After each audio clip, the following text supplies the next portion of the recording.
Hello, Rick. Hello. How are you doing? Hello. How are you? Good. It sounds like you're on summer break. You have a lot of enthusiasm and I know, energy. right? It's the noise of the rested. Yes. Yeah, I don't know what that sounds like. Yeah.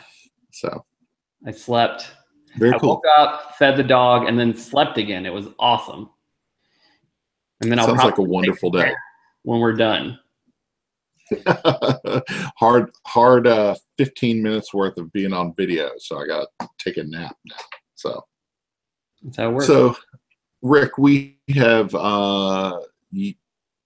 family has been doing this one board family thing, oneboardfamily.com, on Facebook, One Board Family, for a year now. You joined us in September, so I appreciate all the hard work you put in, man.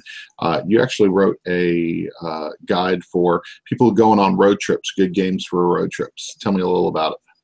Yeah, I was thinking about how when we go on road trips, the go-to thing for Sarah and I is that we are is the alphabet game. So playing where you spot the letters on the billboards and stuff. I'm sure it's a car ride classic. Yep. Sarah introduced. I guess I used to play with my family by the ADD rules because it was find the letter anywhere and it counts. But Sarah's family, going on 13-hour car trips as often as they did, played the it has to be the beginning of the word rules. That was kind of a game changer for me, aka let's make this game last way longer than it used to. That's funny. But we'll play that from time to time. But I was thinking about, now often kids are kind of handed iPads, or, there might be a TV screen in the car. And I can't do that because I get car sick super fast. So I was thinking about what are some options for games that could work in the car. So that's where the idea for this list came from. Yeah.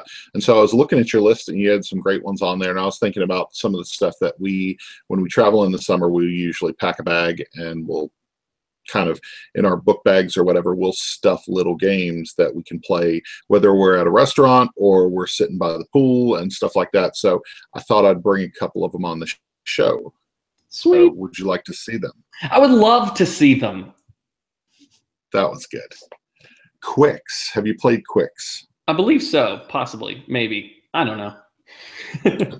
It's one of those roll and write games. You roll the dice and you are deciding what dice numbers to take. They're color coded. There's 4 color coded dice. There's 2 white dice, and so there's some rules on when and how you can take dice. But it's cool because the kids actually love it. We play a lot of Quicks. I actually gave it to my dad as a birthday gift this year.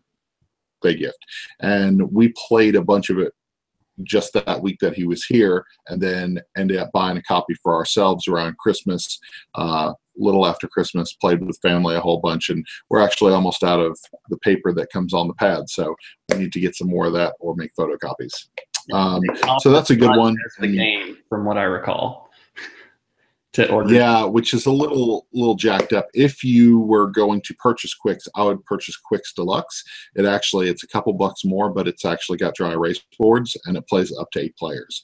Which really, it says 3 to 5 players, but I mean we've played with 8 players. It's just you're going to use a lot of paper. So that's really all. I like the little snap box that it comes in. It carries well. We've thrown it in a book bag a bunch of times, and it goes really well. Not a lot of space needed. Yeah. You do need a pencil or a pen. That's something we forget a lot, actually. I was playing with some guys at work. We went downstairs and ate lunch, and I bring it down there, and I'm like, so how is this going to happen? So we had to find pencils and pens. Awesome. Yeah. So basically, if I was to sum it up, would you say it's like Yahtzee but good? Yes, I actually like Yahtzee. That was one of my games I liked growing up. But Quicks is a lot more strategic, and you watching everybody else at the table. Are they taking the numbers that I really want? Like how far down that color list are they going? Stuff like that. Right. So. My wife just arrived, and I don't know if she got the text that I said I was going to do this podcast, but she's being kind of quiet, so I'm guessing that she did. Nice. Tell Sarah we said hello. Hi, wife. The dog did not get my text, so he's going crazy. Well, our dog is jingling around with his collar, so you'll hear that in the background. Our dog likes to celebrate the arrival of people by grabbing his bone and just running around in circles in the downstairs, because that's what you do when you're a dog. Well, that's what I do when I get home every day. Yes. So, Kendall is telling me that she took off his collar. Great. Yeah. So Fuji Flush, this one was introduced to me by a friend at work named Bob. Shout out to Bob. Fuji Flush is really cool. It's just but it's a lot of fun. It can be good with, I think it plays up to 8 players. It's 3 to 8 players, but honestly, I think 5 is a really good, it's a solid spot for this game. You're trying to use these numbered cards to players, but you can also team up with other players. That's kind of the coolest aspect of it. If somebody lays down a 4 and somebody else lays down a 4, you guys are on a team for a total of 8 points. So the people at the table have to beat 8 now. So it's cool. It's a fun game. Definitely one that I'm glad I got it for my birthday, and getting out any trips we go on this summer. So, and then last one is Deep Sea Adventure. Oh, Deep Sea Adventure. This one. Yes, you played this with us at Atlanta Game Fest last year. Yes, the game of hate, as I like to call it. Yeah, I think part of it was that we played it at, did we play it at 2 in the morning?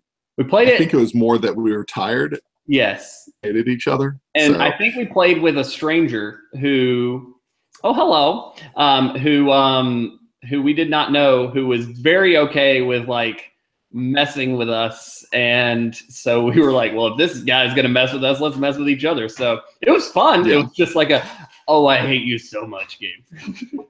Yeah. The Deep Sea Adventure, you are divers who are trying to go down into the depths of the ocean to get treasure, and it's really cool because it's kind of a risk reward situation where how much are you going to risk, and what do you think your die rolls are going to be coming back up.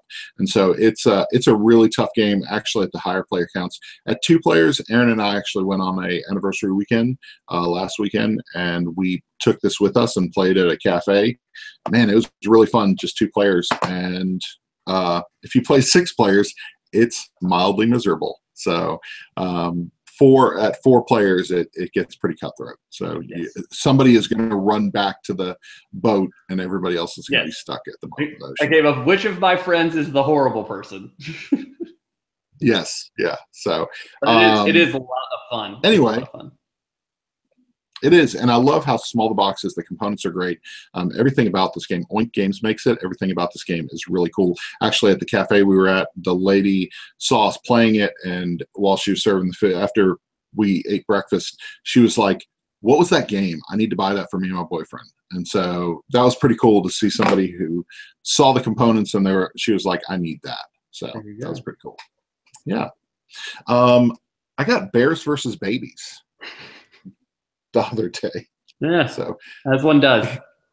What do you think's in the box? That it looks like the cover of a book from Harry Potter or something. Like, I feel like that box might bite you if you try to open it up. It does have teeth, so yes, that could happen. There are bears and there are babies in this box. So yeah, this was a Kickstarter, and we have enjoyed it. We played a couple games. Actually, Kendall here. Kendall. It's really weird. It's really weird, she says. What other games give you T-Rex, Ninja T-Rex arms? Right, that's an arm. That's not a character, right? No, that's an arm. That is an arm. Yeah. So, but yeah, so it's a very interesting game. You have babies, like the boar baby. I know some of these are nightmare fuel.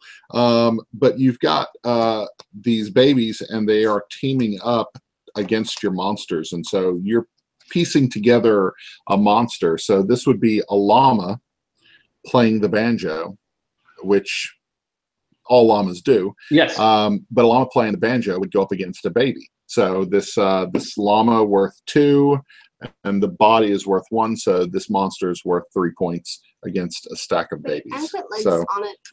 Yeah, and then you can put some sweet squid legs on there. Oh, level 5 monster. That's terrifying. So, but anyway, yeah, there's some really same people who made Exploding Kittens made this game. It's a lot of fun. It's cool. A little bit of double crossing stuff. You can swap, which can mess somebody up. This one's great. This is a body of a bear that has a kitty cat strapped to it carrying a knife. So, well, it looks. Yeah. And do you guys have Exploding Kittens? Or yeah, same. The Oatmeal did the illustrations, and same company, same group that did Exploding Kittens. Yeah. It looks to me like it has a little more variety in the cards than Exploding Kittens. Is that accurate? Yeah, yeah. Exploding Kittens to us, I know I think you've got two different people in gaming, that you either look at Exploding Kittens and you're like, hey, I know exactly what this is. This is just a fun time laughing and joking with friends, or the person who's like, that's not a real game, that's stupid. So I'm more of the, I know what it is. We're going to play for 20 minutes. People are going to laugh. Then we'll put it away. Right. This is a little better. I think this is better because there's a lot of combinations and a lot of ways that you can tackle it. We played the first game that we played, my wife, Erin, myself, and Kendall. We played, I think the scores were 17, 14, and that. Then I played with a bunch of guys at work, and we got kind of cutthroat. I don't think anybody scored more than 6 points. So it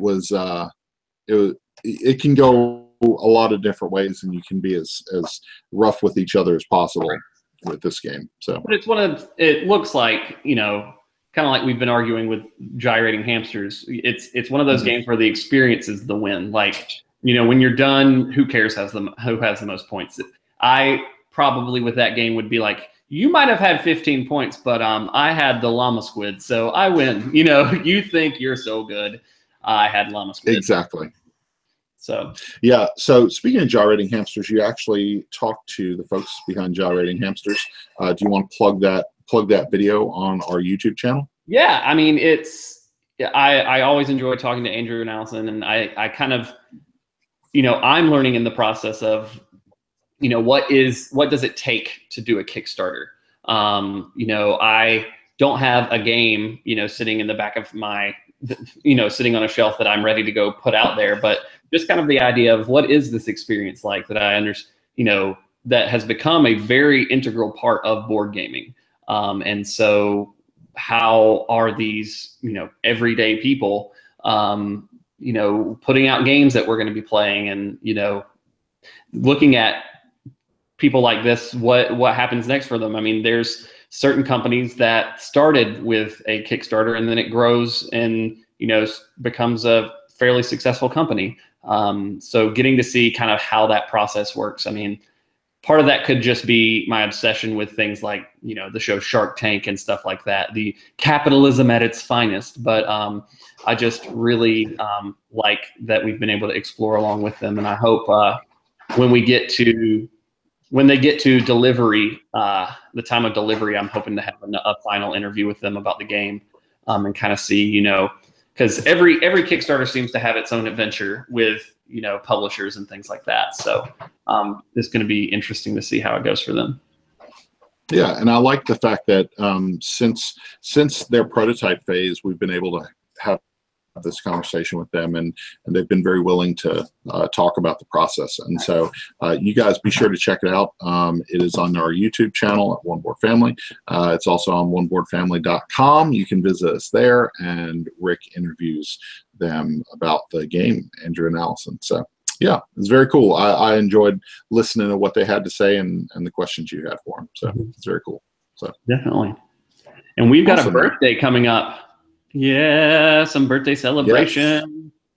Yes. Yeah, so One Board Family is a year old, and so we have a lot that we want to do. There is, hopefully on the site, we'll be announcing some things that we're going to be doing in the new year. Not the new year. That sounds like in our new fiscal New Year's Eve talk. in the new fiscal year. So so we're going to be doing some more promotion with the fact that we have a Patreon. A lot of people probably don't know that we have a Patreon, but we have a couple backers on Patreon that we are super grateful for. Actually, for our 1 year birthday, we for our birthday as a site, we actually gave gave away best treehouse ever from Green Couch Games. Shout out to Jason and Green Couch Games for just. Jason's a great dude, and that game is really solid. And so you have a copy of it, actually. Review coming soon. That's awesome. I'm really looking forward to that review. But we gave copies of those away to our Patreon backers because we really appreciate people who are going on this journey with us, because jobs, like all of us, have full-time jobs. We have families. We have a lot of things, you know, that we have churches. We have things that are pulling at us at all different times, and we're doing the best we can with the site. And we're doing, I mean, the fact that we posted over 100 unique pieces of 100 unique articles during the course of the first year is crazy. To think about the schedules that all of us have. And so, yeah, we're grateful. And so we're going to be talking about Patreon a little more this year. We're going to be actually introducing, that could never be distracting. That was awesome. So we're going to be talking about a little bit of an award system that we're going to be given to some of the games that we really love, and some of the things that we think that should be on everybody's game shelf. So we're going to be talking about that over the next week or two, hopefully. And then Rick actually told us, hey, why don't we put together our top 5 list? And so myself and Aaron, not Kendall, myself, Aaron, and Rick are working on our top 5 lists right now, not as we speak, as we podcast. Yeah. Yes, so. I'm typing on it right now as we are talking. Yes, I haven't actually listened to anything that you have said because I've been working on that the whole time. Well, I'm glad that dumbfound look. At least I know it's not your normal face. So. Yeah. We just talked about Catan for 12 minutes, right? That's what we just did during this. Sure. Yeah. That's because that's what this podcast is. The Catan podcast. Yeah, that's what Catan cast. Catan. So. Oh, I like that. Oh, does that exist? I hope not. That would be so bad. I mean, after a while, like, what else do you talk about? But anyway.